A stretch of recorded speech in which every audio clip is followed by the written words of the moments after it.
Nendi wambwa na landlord yangamba zimbe hiyo. Njagala embwa n'ekizike. Kino ekizike nkyeteekako okutegeeza King Kong. Nze kabejja. Owaki? Nze kabejja. Abalala bali ki? Simanyi. Buli omu alina kyeyeyita. Endongo ng'otaddemu ssente nnyingi Fik. Mukola vidiyo ne mugende eri ne mugende eno. Ssente ziri ku jjo oba oteekamu kijja kijja. But of course money makes money. I know. Yeah, kati brand yange weeri nogiteekamu okufuna ssente. Because tewali ngeri gy'osobola miliyoni 7 nga vidiyo okola za miliyoni 2. Onoteekamu ssente omuntu n'omusaba ssente nga naye aziraba nti oziteekamu. Ani watukuba bebe tebabira mugamba bala video zenkoze omwaka mulambo layo zitunula. Alani Soldier zakoze oli okutandika okungamba ssente ezo zongamba. Yes man. We know balina okuvalyoinga waka watu man. So nze tuteekamu ssente because I know like the brand weeri yeetaaga oteekamu ssente zifuna. Tatu man, take us the process. Kati osoose noteekako akapande noddawa. Soka nemubuuza kikyayagala nagamba yagala tuko kati negiprinting out nalondako size gyayagala amalondako size then nakola choice wajagala ku mubiri I sketch it out, transfer it and place on the skin. Genda maaso kambuze ku Ruzi olimba wadde weeraliikiridde nga lukuddukako nga omwana alina hit ku social media bamuweereza babita video challenges ankubira ngamba baba olimbalanga bagenda kulubba baba batandisa okunkubira amasimu sigenda kukowa nansi ekikundeeseza ku TV oluyimbi bwe balibubbira nga tujjayo archives nga tugamba luyimba lw'omwana mwaluzanyiramu toyogera olumamita Rose akola in association with Cats Music konendo nkulaze buli kyenina nsigadde kweyambula omutima ne wegula jana oyongera kugwewala ongamba kali kuntandikwa obitaddemu okwelaga. Yeah, it's Victor Rose, Cats Music. Olemedde kuliminda Victor nabagambye erinnya Victor mu lyesonyiwe Victor baba balimi tukozese Rose wogenda okukadoloza no Fik Fameica amanyage omwana alemedde ku Victor Rose kumaneginga abaana abato bano Fik akoze kyagala Victor tulireka wabanga yagala. What does it mean to Victor linnya ly'abazungu singa lyadde ly'Abaganda naligambye okay mutaata wange mwagala nnyo yali Victor abazungu be babituwese batulina kusigaza Rose tujja kwekuva gwe nagambye this year otatuteera I will sing a concert next year or this year. What's Fik Fameica as a brand planning this year? I'm planning a concert early next year. Mugokusatu oba mugokusatu. Date zino tuzibuukinga kubanga nange yo ninayo mwogere nga bukyalinga basipayisi buli omu ayogere date ye tujja kubagana. Nze date yange by the end of this year ngenda kuba ndifulumiza. Mugokuna oba mugokusatu. Awe wacho spice yagulawo ne lutalo abo tubamanyi. By the way Uganda kimuna tamanya December abadinayo ebivulu mwali sose ne mbisibamu December nzibu DJ Khalid has been paid I think quarter byenjogera no biriko ne evidence mbawulira abategeka ebivulu mu December DJ Khalid Rihanna Mayweather bino ebintu nabirabyeko biriko ne drops TMT is coming to Kampala. It's a 5 million affair. DJ Khalid Broma Charieri Mondalina Kafurume. Ombaya busoke bubi. Nebwe ndide na. Nje mbune mala. Unazira kumale balwala ne baki na government sera nyemme. Omusolo bajjeko emitwalo 2,224. Inaka receipt. Omalayo ogenda mu sawuna weerira by'oyagala ate nze namalayo kintu kinene wakiwanikidde eddala era akomawo waneeno manya nti kimulamwa bamusitiimu bamujimu ekikosi kyange kyonna buli omu aliikiriya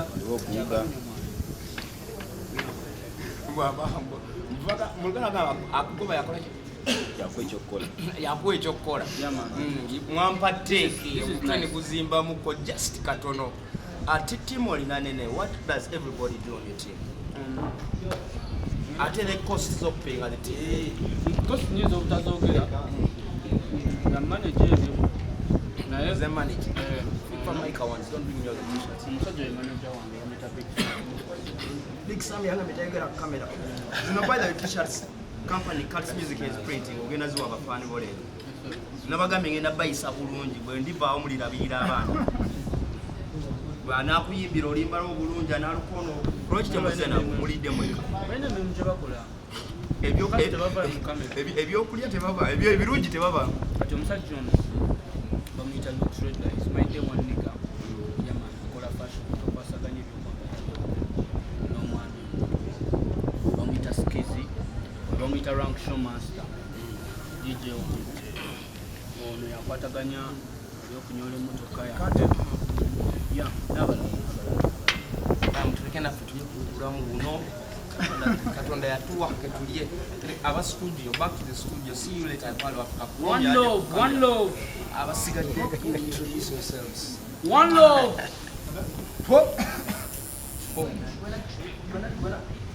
bunatumye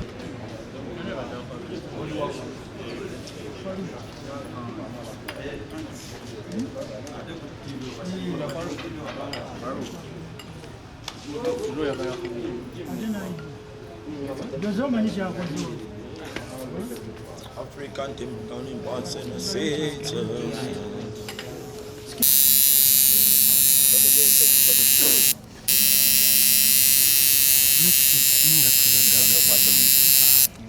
Wano waluma nnyo ng'okankana soko tulako eno tulaba okankana bade after kunyonyola olwo bawandiiseeko kyoko this is Maya Maya Maya abaaki abamukazi wo yali kyali wange nga tuli mu ssomero yali muzungu yali kyali wange yaddayo Canada it's now something like 7 years kuba lwe yagenda amanya bakuyitaani Lina Stat wakakuba abayimbi bamikatatu abasinga ba Lagos kube YC kube Mayekuni kube Oxford kube King Perry kube Jimmy of Lagos kube Coco Shan Hit Nature ngenda kwa na Rachel Ray banji kube ko Haze UG Fiki banji okubanya aba Nigeria oli nyenyo ogene Nigeria abajja bazuula batya nti gwasinga mutatu kati koza nnyo Instagram okusinga kati bakomentinga then wala ogenda nti gwena kuba nga ali close to bo wa event ne bagala ink wange ate siri so expensive I'm for them naye that side in Nigeria is expensive nnyo so that fly and that ink olina following yenkana ku Instagram si nyingi I think I have like 5k naye nga abasajja bazuula wakawo ne bajja how much do you charge them it's confidential but it was enough it's a lot really yeah Omunayuganda yagadde okufuna ku ttatu yasobola gifuna ku sente meka nze ntegera mutwalo 10 zokka akatini ennyo tiny ones yeah ngaka okutini ennyo waliwo ttatu evaako waliwo ne ttatu etavaako byonna obikola naye tavaako siyagala gikola teyina sente nyingi zivaako okay tusobola ogikolamuko netulaga omulabi atulaba ku telefayina netumulaga ttatu eyo bwogikola nenga tuyakola kwani nze wano process just teekawo erinnya Alan ani kati process yetagisa printinga nondawo font type nondawo size and tracinga tekiri from nowhere I'm just writing there sure it's a long process bino nga bizibu osangibwa wa kuba lumungenda kukyalirako ko Hamtowers Hamtower Makerere oyina studio eyo 20 years of age as studio 20 years 20 years. of age. You're 20 years. Yeah, sure. I'm on second year. Osoma okola kosi. Information science. Bliss. Kati go inspiration yokuba tattoo. I think I liked art way back from when I was a kid. Okay. Yeah, and when I was in high school, my friends told me, Linus, you need to do tattoos. Because I used to naimba kuba tattoo nga bagenda mu rugby, bagenda mu dances, bagenda mu outing out from school. So I told them they look legit, they bagenda ne bashine. Okay. It's like they say mpanye example ya Diamond kubanga abayimbi abasinga wano Uganda mu tutaliko nyamazi. Ebintu bino abiwanika ate nga abikola. So natula nengamba neno kai. Obulamu bwa living n'abayimbi wano bakola ki? Kwanza nga bwe nagamba luli I've traveled. Ndabyeko engeri gye bayisa abayimbi e Bulaaya. Ezo osuze mu room ya muntu baba bakufunidde hotel ya exactly bagamba exactly 9 o'clock ogifuluma. Kwegamba niwe bagenda e Bulaaya.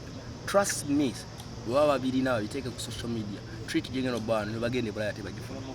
Treat jogeno ba wano. Obirabye nawe omwana azze ne yeebakamu n'agenda mu sawuna n'agenda mu gym n'alya bulungi azzeeyo kwebaka ekiro tagenda kuyimba agenda kutuula kulaba abantu bamwagala. Who gives you that? Kati osayiniza abayimbi omwaka guno. Si sayinga abayimbi era ne bwala wano ndina balooya naye tembateeka kamera tebagala kamera. Tujja bassaako taata. Nze ntuula naawe ne kugamba nze ngenda kikukubira. Gwe bw'olisiima olimpa naye nze kyenkulabyemu ensi erina okuwulira. All this week, olugambo olubadde ku social media, Cats moves from fame to power of Africa. What does it take? Abasala bogerako bajja kiraba kye bamesinga nakyo. Wanji? Bajja kiraba sina mboozi yaabwe. Fille ne Shami. Mugendeyo ku Lwokusatu mulabe abantu ababaamu. Wanji taata. Kyangu bino ebintu biri mu realistic life mugendeyo ku Lwokusatu mulabe abantu abalimu. Kyangu eri mu town center. Abo baveeko sasina budde bwabwe. Okay. Saawa zino ama tuli ku fame gye twogerako olunaku lwaleero wazzeemu omukyala Fille week eno n'otugamba nti ate tuyina n'ekivulo next year. Ekivulo ekyo ye nga ye agamba tali ready naye kisoboka. Ate okuddamula kujja sinatutte n'endowooza mengana naye nkisobola. Oli mulinamu omwana. Kanti mukolere. Ate ngenda kuvaako magulu, ngenda kutuka, ngenda gwa ddalo. Bwe nkikola ngenda kuvaako ekintu. Simanyi lwaki mwakifudde kinene. It's just like you divorcing your wife, mulinamu abaana. Of course obusungu buba nga bukyali waggulu. Byonna mubyogere enjumu zitwala ate buli tete. Notula n'ogamba bino byansi byakuleka. Kale kamwesonyiwe kampikolera omwana. Facts be told. Does it hurt you okulabanga the rate at which Fille's music was being played? Ngochali manager sawa zine. Ati byebyo byenkugambye kyobana nakomyewo. Kubanga nze mbimanyi. Era mugenda mulaba. Nga akomyewo bupya. Si bupya. Just music mugenda mulaba. Oba yete mulaba simanyi. Nze kya mulemu gwange mundongo. Wari signing omuyimbi wamuli signing ze. Agambi signing abantu sikoya abantu ahabwe biri gwako.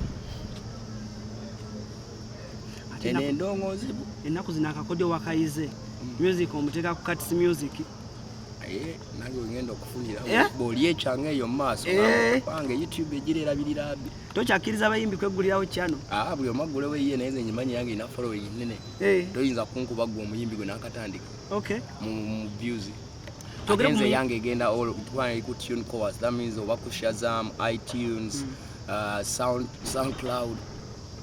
Twogere ku muyimbi ompya gwa sayininze omwana bannange kati soleso omwana njaganya mukizigambo kino kikyuke omuyimbi omupya gwe nkola naye kale omuyimbi omupya kati gwakola naye kati soleso omwana omulabye gwe ekise kyasi ngokunkwasa ennaku emyaka gyalina n'ebintu byayo 19 kati oyo omwana ne muganda we bampa flash ngerike ennyimba flash nakoma ku number 6 nengamba siddamu gikwatako eyo flash njirina njizanya ne waka naye tuka kunakulimba olw'omukaaga nga njijjamu nga mpulira ennyimba bannange zigenda kunsuula eddala kyokka yangamba kuliko ku flash kuliko ennyimba meka 12 jangu come flash gye mwampa jangu come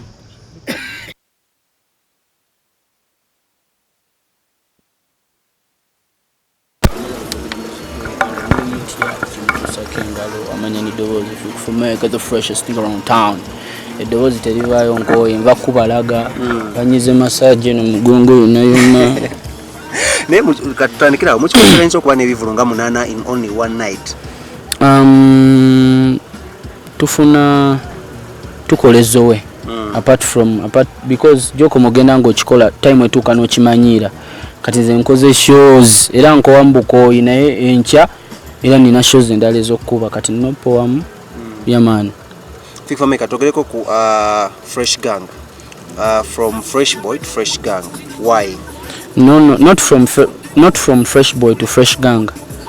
Fresh boy wali yenze, then the fresh gang weri. There are two brands. Fresh gang chiringa wono gambe chikosi. Buli muntu ali ngomatira fresh boy. Fresh gang chikosi cha fresh boy. Mungeri eyo. Katwebuzeemuko gundi eno eri registered fully because we recover fresh abala bajja fresh kid, fresh jaja, fresh daddy. Is it registered muna watu waina chiko so anyone can use the word fresh? Era teri muntu asobola kuvaayo neeyita fresh boy kujjako nga nkulese bulesi. Tosobola kuvaayo n'okola fresh gang kujjako nga nkulese bulesi. But osobola okubeera fresh anything. It's okay. People get inspired. So what is your take on the youngest fresh kid now? Before I tunakwenda ku celebrity night the job adeko. What is your take on him? Omwana oyo omuto. I think he's a good artist. Would you ever want to sign him under your brand because it's a good and quite a fresh boy ne bisigade, so would you ngaya ku approaches? Would you sign him? Bwokola okunoonyereza ku fresh kid. I have a hand somewhere. Sagala kugendayo nyeyo nkoye one love. Fik Fameica celebrity night eno. Omuntu okubanga goso so kuba hosted as a celebrity. I feel so good. Of course techetaga kunyonyola nnyo. This is a 5-star hotel man. Obo kyosuubirawo waliwo spa, waliwo pedicure, waliwo bichi babita bati ebyo. Byonna swimming byonna mbikoze ekimere ky'amaanyi. This is part of Africa. 5-star hotel man. Man. Obubaka obusemba eri abavubuka abato. Omuvubuka ali eyo. Nze ngoberera ebintu biringa 5. Be hard working, better believer, goberera omutima gwo, topowa, n'ekirala kiririza mu Katonda, n'ekirala work smart, don't work hard. One love. Thank you so much. I can see something like fingers right here. Holding a ball. This is a ball. These are fingers holding. So before I let you go, abantu abakwagala bakufuna batya? Abantu abanyagala Haze UG ku all social media platforms. Haze DDHEYZ then UG. Kuva Mkats Music. Keep supporting and keep requesting for my songs everywhere. So let me first talk to this tattoo guy. When did you start this thing of making tattoos? It's been a long time. I think I began doing when I was in high school, using markers for rugby team, like outings, parties. I used to use markers and pens. And then when I bought my first kit in my first year, around my third year, I'm doing it. I thought people doing tattoos, they must be like a 4-10 age, but you still. I think I believed in God's